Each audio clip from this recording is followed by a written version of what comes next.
Harlequin Audio is proud to bring you Claimed for Makarov's Baby by Sharon Kendrick, a Harlequin Presents novel, with bonus novella, Christmas at the Castello by Amanda Cinelli, performed by Justine and Saskia Maarleveld. Chapter 1. It didn't mean anything. It was just a means to an end. A few words and a signature on a piece of paper, and then afterwards... Erin swallowed as a silky white dress brushed against her bare ankles. Afterwards, she would be able to create a better future, a different kind of future. Most of all, she would be secure, and wasn't that the whole point of this? That she would be safe? But she could feel her palms growing clammy as she clutched the bouquet of flowers her groom had insisted she buy. It will add authenticity, and wondered if her bright, forced smile would add the same kind of authenticity. She doubted it. As she walked towards the registrar's desk, her face was reflected back in a mirror, a face almost as white as her dress. Beside her stood a man, a kind man, and a dear friend whom she must pretend to love, at least until the ceremony was over. And that was the hardest part of all. Because she didn't believe in love. She'd tried it once, and it had only reinforced what she'd already known. That love was for fools, and hadn't she been the biggest one of all? She'd picked the worst kind of man, a man who was not worthy of love, of anyone's love.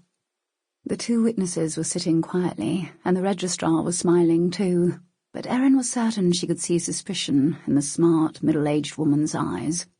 Did she guess? Did she have any kind of inkling that Erin Turner was about to break the law for the first time in her life? Beside her, Chico reached out and curled his fingers around her wrist, giving it a comforting squeeze as the registrar began to speak.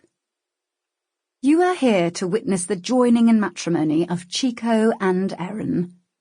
There was a pause as Erin heard a door behind her open and the sound of footsteps. But her heart was thumping too loudly to care who had just walked in. Her smile felt as brittle as glass.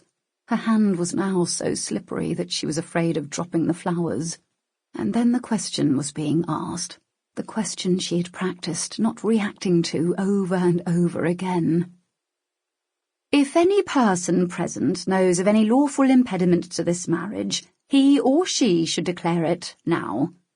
She watched the registrar give a quick nod, as if this particular query always got the same silent response, when suddenly a voice shattered the quiet of the institutional room. "Da, I do." For a split second, Erin froze, and then she whirled round as she heard the Russian accent, her head refusing to believe what her heart and her body were telling her, that it was nothing but a mistake with especially bad timing.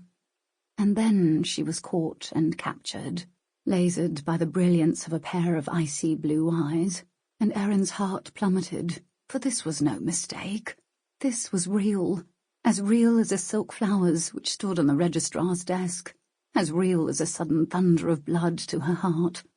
Like a fizzing firework thrown into the blackest night, Dimitri Makarov was dominating the room with his unique blend of sex appeal and power. Just as he always did. Her fingers bit into the fleshy stems of her flowers as she stared at him. He was wearing a silvery grey suit, which emphasized his powerful build, and the artificial light from the cheap chandelier had turned his hair to molten gold. Prestige and privilege pulsated from every pore of his muscular body as he flicked his icy gaze over her. But something about him was different. Gone was the bloodshot glow which had sometimes marred the beauty of those spectacular eyes, and gone too was the faint stubble which had habitually darkened his jaw and made him look slightly disreputable. This man was clean-shaven, and his eyes were bright and clear and penetrating. "Dimitri," Erin breathed.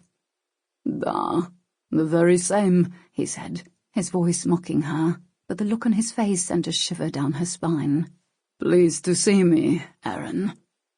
He knows, thought Erin. He knows. She told herself that he couldn't possibly know. It was over 6 years since she'd last seen him, when he'd made it... Sample complete. Ready to continue?